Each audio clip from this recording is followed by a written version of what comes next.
नमस्कार, आप देख रहे हैं इंडिया टीवी। आपके साथ मैं हूं अर्चना सिंह। सुशांत सिंह राजपूत केस में एक बड़ी खबर आई है। सुशांत ने रिया की डायरी में एक नोट लिखा था। रिया के वकील सतीश मान शिंदे ने यह पेपर जारी किया है। पेपर की हेडिंग है ग्रैटिट्यूड लिस्ट। रिया ने सुशांत की एक बोतल की तस्वीर भी दिखाई है जो छिछोरे फिल्म के वक्त की है। ये देखिए, ये वो तस्वीर है जिसमें बोतल में छिछोरे फिल्म का नाम लिखा है, हैशटैग छिछोरे।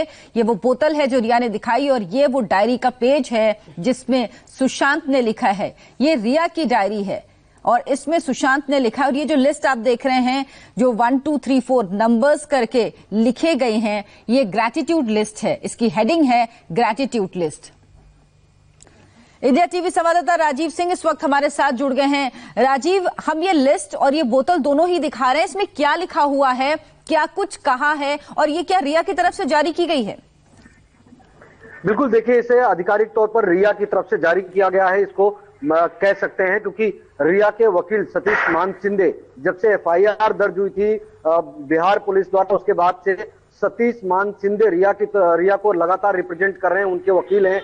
सुप्रीम कोर्ट में भी जब रिया गई है तो सतीश मान शिंदे उनको रिप्रेजेंट कर रहे हैं और अब आधिकारिक तौर पर सतीश मान शिंदे ने इस कॉपी को जारी किया है जिसमें उन्होंने वो तमाम चीजें लिखी है जो सुशांत सिंह राजपूत की तरफ से रिया की डायरी में उनके लिए लिखी गई थी। यानी कि एकदम शॉर्ट नेम है कि रिया चक्रवर्ती को आरसी कहते थे, उनके भाई को क्या कहते थे, घर के डॉग को किस तरह से वो बुलाते थे, ऐसी तमाम चीजें हैं। इसके अलावा जो छिछोरे फिल्म आई थी जो कि सुशांत सिंह राजपूत की दिल बेचारा रिलीज होने के पहले जो उनकी आखिरी फिल्म थी जो कि सुपरहिट हुई थी, उसके सेलिब्रेशन के तौर पर उन्होंने उनको एक बॉटल गिफ्ट की थी। और ये चीजें दिखाने का मकसद भी कुछ ना कुछ जरूर है कि मीडिया में अगर इस तरह से एक मैसेज देना कि कहीं ना कहीं रिया चक्रवर्ती और सुशांत सिंह के बीच में कुछ गड़बड़ नहीं थी, दोनों के बीच में बहुत ज्यादा अंडरस्टैंडिंग थी। किस तरह से छिछोरे फिल्म के समय में गिफ्ट किया था सुशांत सिंह राजपूत ने।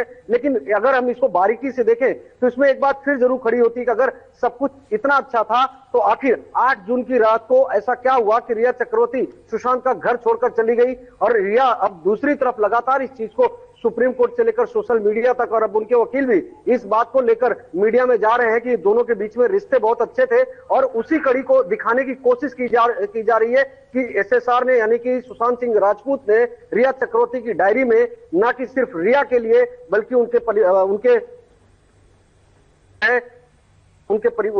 भाई हैं, उनके परिवार के दूसरे सदस्य उनको किस नाम से पुकारते थे, क्या कहते थे, उन्होंने किस तरह से उनको गिफ्ट भी किया था अपनी आखिरी फिल्म के समय में, इस तरह की चीजें दिखाने के पीछे भी कहीं ना कहीं एक मोटिव है जो कि रिया की तरफ से, उनके वकील की तरफ से किया जा रहा है। और जाहिर बात है कि ये इस तरह के प्रेजेंटेशन से चीजें शायद हल नहीं हो सकती, क्योंकि मामला कोर्ट में है, मामला सीबीआई के पास में है। सीबीआई भी इस मामले में जब इन्वेस्टिगेशन करेगी तो निश्चित तौर पर यह डायरी भी सामने रखी जाएगी, क्योंकि मीडिया में उन्होंने खुद रिलीज की है। तो उन्हें इस बात का भी जवाब देना पड़ेगा कि इस तरह की डायरी के पन्ने रिलीज करने के पीछे क्या मकसद है और ऐसे समय में क्यों रिलीज किया जा रहा है जब ये पूरा मामला रिया चक्रवर्ती से सीधे तौर पर जुड़ता दिखाई दे रहा है। बिल्कुल, सवाल तो उठेंगे, वक्त पर भी सवाल उठेंगे, क्यों इस वक्त पर ये चीजें जारी की गई हैं, खासतौर पर वकील की तरफ से। क्या परसेप्शन बनाने की कोशिश है या सोशल मीडिया के जरिए जो फैंस हैं सुशांत के, जो लगातार मुहिम चला रहे हैं, उनको भी एक संदेश देने की कोशिश है, या कहीं ना कहीं मामले पर कुछ असर पड़े इसकी कोशिश ये है? तो रिया चक्रवर्ती के पास सुशांत के कितने राज हैं और कितना सच है, कितना झूठ? क्या सुशांत के 15 करोड़ निकालने का सच है? इसे लेकर रिया पर ईडी का शिकंजा कसता जा रहा है। रिया चक्रवर्ती से कल प्रवर्तन निदेशालय की टीम ने 9 घंटे पूछताछ की और निकलते वक्त उन्हें एक और समन थमा दिया। अब रिया को सोमवार को फिर पूछताछ के लिए बुलाया गया है। इसके अलावा आज ईडी की टीम सुशांत के दोस्त सिद्धार्थ पिठानी से भी पूछताछ करने वाली है। सिद्धार्थ वो शख्स हैं जो सुशांत के साथ उनके डुप्लेक्स फ्लैट में रहते थे। अब सुशांत के पैसों को लेकर ईडी सिद्धार्थ पिठानी से भी पूछताछ करेगी। लेकिन आपको वो 3 तस्वीर हम इस वक्त दिखा रहे हैं जब 9 घंटे तक रिया से सवाल जवाब का सिलसिला चला ईडी ऑफिस में। रिया कल सुबह करीब 11:50 पर ईडी दफ्तर पहुंची थी। रात करीब 8:30 बजे वहां से निकली और रात करीब 9:30 बजे अपने घर पहुंची। इस दौरान रिया मीडिया के कैमरों से बचती रही और उन्होंने किसी भी सवाल का जवाब नहीं दिया, न ही आते वक्त न ईडी दफ्तर से निकलते वक्त। रिया चक्रवर्ती अब निकल रही हैं ईडी के ऑफिस से करीब 8.5-9 घंटे की पूछताछ के बाद अब रिया चक्रवर्ती है, उनका परिवार, उनके पिता। रिया क्या कहना है? रिया आपको क्या कहना है? आपका आरोप है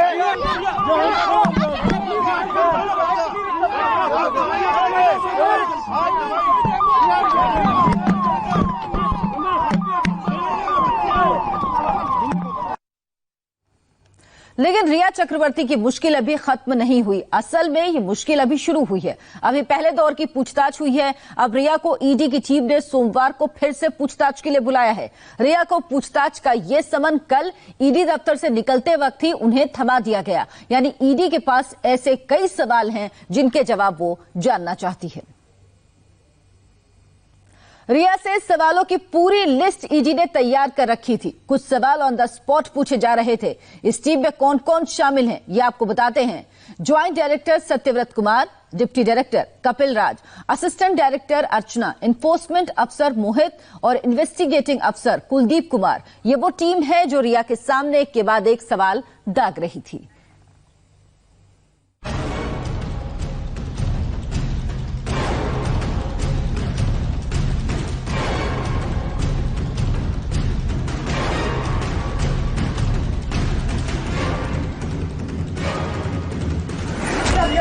What do you have to say about the allegations that have been leveled against you, Riya?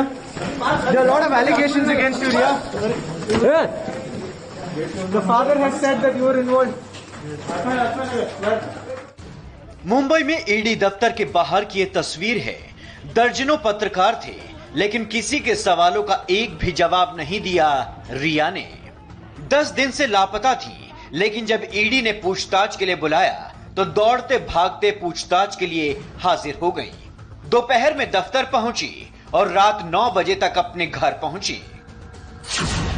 10 दिन के बाद आखिरकार रिया चक्रवर्ती सामने आई, लेकिन आई भी तो ईडी के दफ्तर में, जहां ईडी ने उन्हें सम्मन किया था और उनसे आर्थिक तौर पर जो भी लेन देन थे सुशांत के अकाउंट से, उसको लेकर पूछताछ करनी थी। लगभग 9 से 9.5 घंटे तक ईडी दफ्तर में पूछताछ के बाद जब रिया चक्रवर्ती निकली तो 10 दिन के बाद आखिरकार मुंबई के सांता क्रूज इलाके में मौजूद अपने प्राइम रोज नाम की इमारत के फ्लैट में आई हैं। और ये वो इमारत है प्राइम रोज, जो कि मुंबई के सांता क्रूज इलाके में मौजूद है। अब सवाल है कि रिया से क्या पूछा गया है, क्योंकि सुशांत केस में ईडी की थ्योरी में 6 लोग हैं। रिया इस मामले की केंद्र में खड़ी हैं। रिया के पिता इंद्रजीत चक्रवर्ती, रिया की मां संध्या चक्रवर्ती और भाई क्षौभिक चक्रवर्ती इर्द गिर्द खड़े हैं। सुशांत के बिजनेस मैनेजर श्रुति मोदी और हाउस मैनेजर सैमुअल मिरांडा 5वें और 6ठे नंबर के किरदार हैं। लिहाजा श्रुति मोदी, भाई क्षौभिक चक्रवर्ती और रिया तीनों से कल पूछताछ हुई।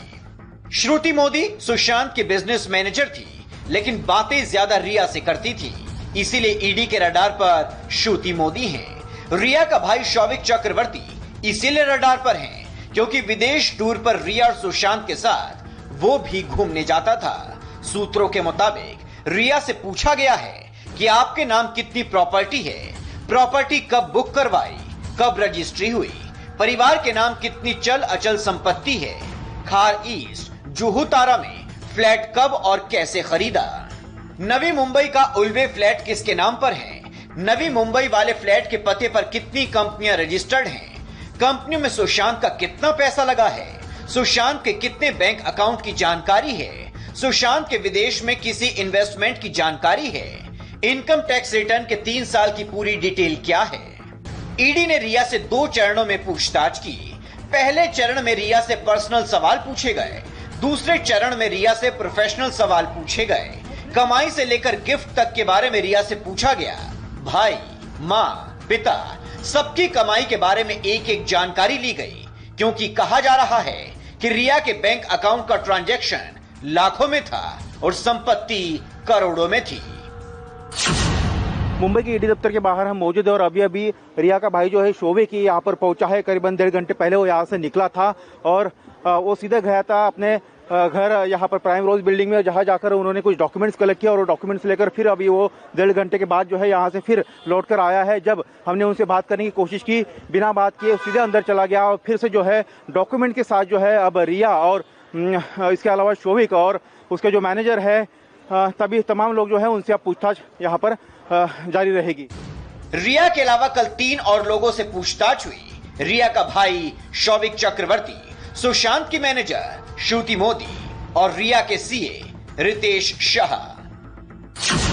मुंबई के ईडी दफ्तर में रिया चक्रवर्ती से लगातार पूछताछ जारी है। इस पूछताछ में रिया के साथ साथ उनके सीए, उनके भाई और श्रुति मोदी भी शामिल है। अब तक रिया से पिछले कुछ सालों में किन किन फिल्मों में उन्होंने काम किया है, किन किन शोज में काम किया है, कौन कौन से एड्स उन्होंने किए हैं, इसके बारे में जानकारी मांगी गई है। साथ ही इन शोज, इन एड्स और इन फिल्मों से कितनी कमाई हुई है, इसके बारे में भी रिया को ईडी के सवालों के जवाब देने पड़ रहे हैं। वहीं रिया कई जरूरी कागजात ईडी दफ्तर लेके नहीं पहुंची थी। यही वजह है कि उनके भाई शौविक को वापस घर भेजा गया। घर से वो कागजात लेकर वापस ईडी दफ्तर पहुंचे हैं। 14 लाख सालाना कमाने वाली रिया के पास मुंबई और उसके आसपास कितनी प्रॉपर्टीज हैं, ये अब दुनिया जान चुकी है।